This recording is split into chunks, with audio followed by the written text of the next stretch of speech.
Hey guys, Jason here with another Duel Masters Tag Team deck profile. Today we are going over our Survivors deck, one of my personal most hated decks just because of how annoying it is to play against, but I think it's a good deck. And I'll tell you who loves the deck though. Andrew loves the deck and he'll be the one carrying this deck profile.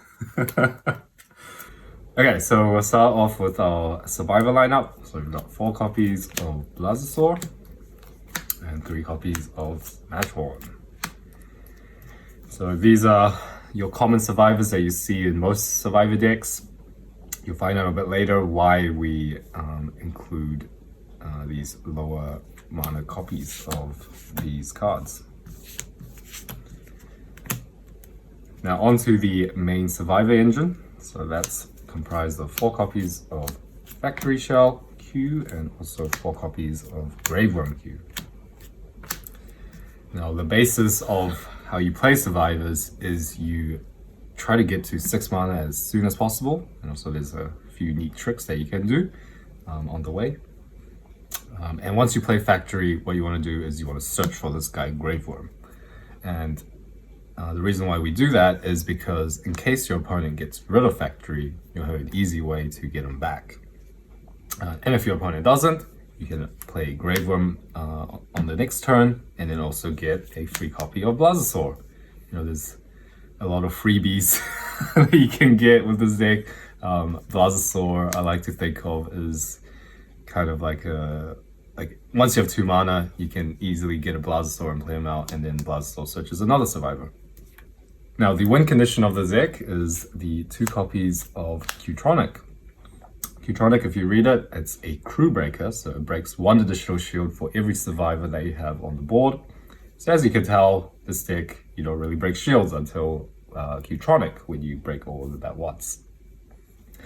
Qtronic is also quite strong, so sometimes you'll find that your opponent breaks with like a boss buster, like Fighter Duel Fight for example, and you can easily run it off with Qtronic. Also Baz-proof, which is nice. Yeah, also Baz-proof. And don't forget, Qtronic is also a survivor himself, so he actually benefits from the power boosts from Smashhorn and also Blazosaur. In case you need to kill Uber Dragon Bejeweled. I don't know, you never know. But Andrew, Factory Shell costs 6. How are we gonna get him out? Well, funny you mentioned that, Jason. We're playing the Soul Swap engine. And that's comprised of 4 copies of Fairy Life, 4 copies of Poisonous Mushroom, and 3 copies of Bronze Arm. Now, Bronze Arm, one of them had to be put on the chopping block because we had to meet the 40 card requirement. And also 4 copies of Soul Swap. So, common curve for this engine is that you play Fairy Life on turn 2, and that gets you to 3 mana, and then on the 3rd turn, you'll charge, so 4 mana, and then you play out Poisonous Mushroom, charge another card, and so you'll be on 5 mana, and then you can play Soul Swap right away to get your Factory out. So it's almost like playing Factory on turn 3. Yes, quite insane. Last but not least, we're running 4 copies of Terrapit and 4 copies of Burst Shot as our shield triggers. This deck can easily get run over by aggressive decks, so Burst Shot helps out with that. You might be thinking, Burst Shot actually kills off all our creatures here. You can see that Factory is 2k, Smashhorn's 3k, Blazosaur's 1k, all your weenies also 1k. But the point of Burst Shot is you don't really play it yourself. You could if you do have a few Smashhorns out, but usually it's there in your shield so that your opponent can't just overwhelm you with weenies. So that's the deck. You'll notice that it's very non-interactive. It's a solitaire deck, as we like to put it.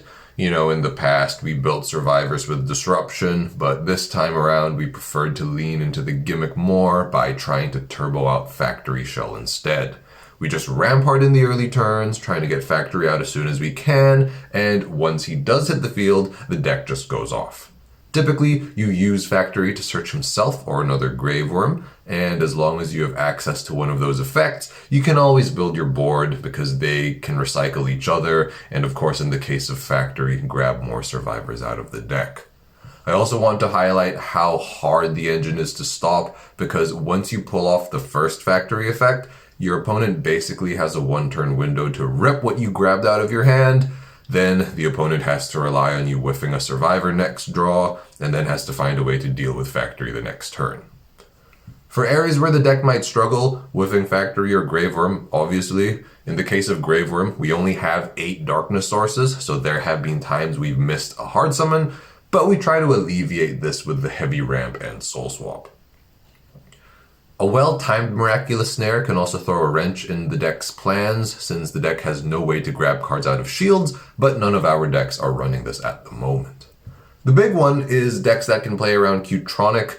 It only takes 1 blocker to stop Q-Tronic after all, and the combination of Holio with shield trigger creatures or mana nexus is not a good time. Let's be real though, most decks hate this. Aggro and Swarm strategies can be a challenge since we don't interact with our opponent much, so those matchups are usually determined by the opponent breaking or not breaking into trigs.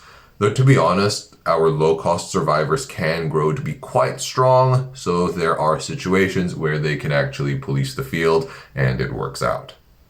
As for strong points, we honestly feel like the deck should beat anything that can't kill it fast enough, but most significantly, it's very good against control because, survivors are very good at cycling through their resources and recycling their resources, so you can actually out-resource control, which is crazy. Big discussion there, but one worth having. We hope you enjoyed. As usual, thank you guys so much for watching. Stay safe, and we'll see you guys next time.